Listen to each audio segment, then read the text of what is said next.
আসসালামু আলাইকুম, আমি মনি, আমার পুচুদের মা। তো আজকেও সকাল থেকে ব্লগটা শুরু করলাম, কিন্তু আজকে আর কোনো কথা বলবো না। মানে কথা বলার কোনো মুডেই নেই। কি যে একটা পরিস্থিতি, আপনারা জাস্ট খালি দেখেন আর বোঝেন। মানে এত রাগ উঠতেছে আর এত খারাপ লাগতেছে, কিছুই বলার নেই।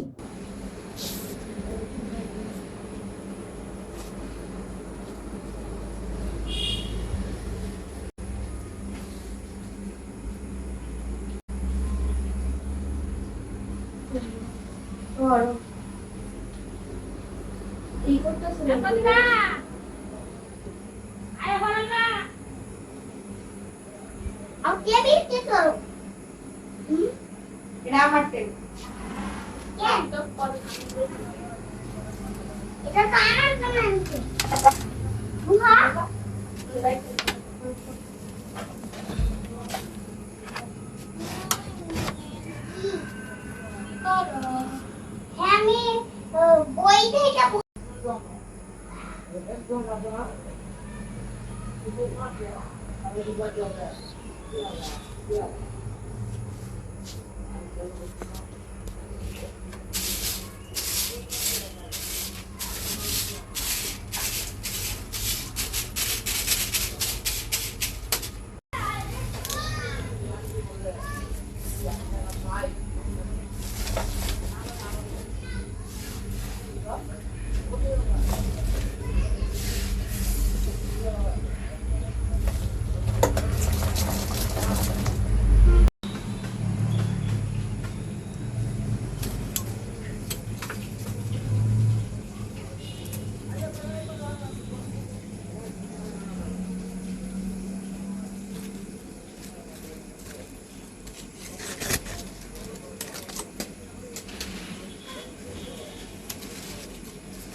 ওমা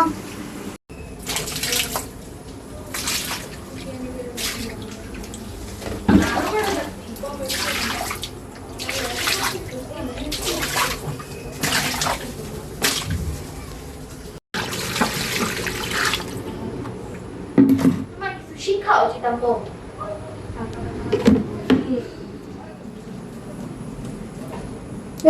বালতিটা সরা। না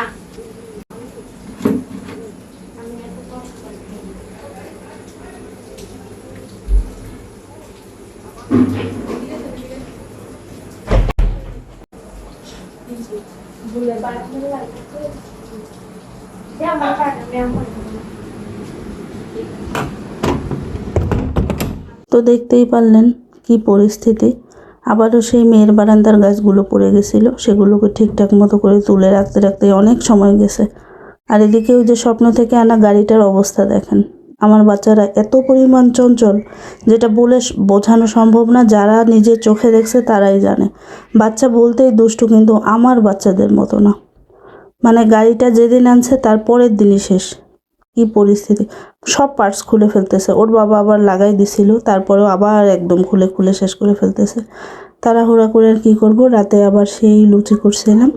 তবে আজকে আর কোনো আলুর দম টম না, জাস্ট কয়টা লুচি আর একটু কাঁঠাল ছিল আর একটু হালুয়া রান্না করছিলাম। তো এই ছিল রাতের রান্না খাওয়া। এখনও আরও অনেক বড় কাজটাই বাদ আছে, সেটা হচ্ছে বাচ্চাদেরকে খাওয়ানো, ঘুমের জন্য রেডি করে দেওয়া, তাদের এলোমেলো করা প্রত্যেকটা রুম গোছানো। মানে সব মিলে কি বলবো, বলতে বলতে আর ভাল লাগে না আসলে। মানে আমি বাচ্চাদেরকে নিয়ে পুরো ডিপ্রেশনে চলে যাচ্ছি দিন দিন। কারণ আমি আমার জীবনে কখনো দেখি নাই যে বাচ্চারা এতটা চঞ্চল, এতটা দুষ্টুমি করে। ওদেরকে না দেখলে আমার আসলে বিশ্বাসই হতো না। এমনি জানতাম বাচ্চা মানেই দুষ্টু, কিন্তু আমার বাচ্চাদের মতো আসলে। আমার মাঝে মাঝে এত খারাপ লাগে, বসে বসে কান্না করি। কোনো তো অপশন নাই। কোনো অপশন থাকলে না হলে সেই অপশনে ট্রাই করতাম, কিন্তু কোনো তো অপশন নেই।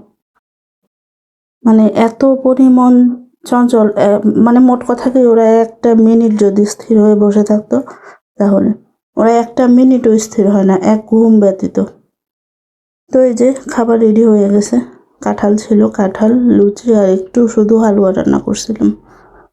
এই যে কাঁঠাল তো এখন প্রায় শেষের দিকেই, তারপরেও আমার হাজবেন্ড যে কোত্থেকে খুঁজে খুঁজে নিয়ে আসে ওই জানে।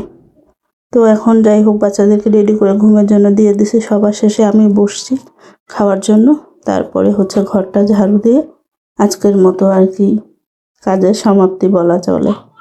রাত অলরেডি 3টা বাজে। তো এই ছিল আজকের ব্লগ। ঘর ঝাড়ু দিতে গিয়ে দেখতে পাচ্ছেন কি পরিস্থিতি। গত 1 মাস যাবৎ তার বাবা বই কেনা শুরু করছে, মানে একটা বই 1-2 দিনও যায় না। হাত দিয়ে তো ছিঁড়তে পারে না লেমিনেটিং পেজ, দাঁত দিয়ে ছিঁড়ে ছোটটা। তো এই হচ্ছে আমার দিনকাল। তো সবাই ভালো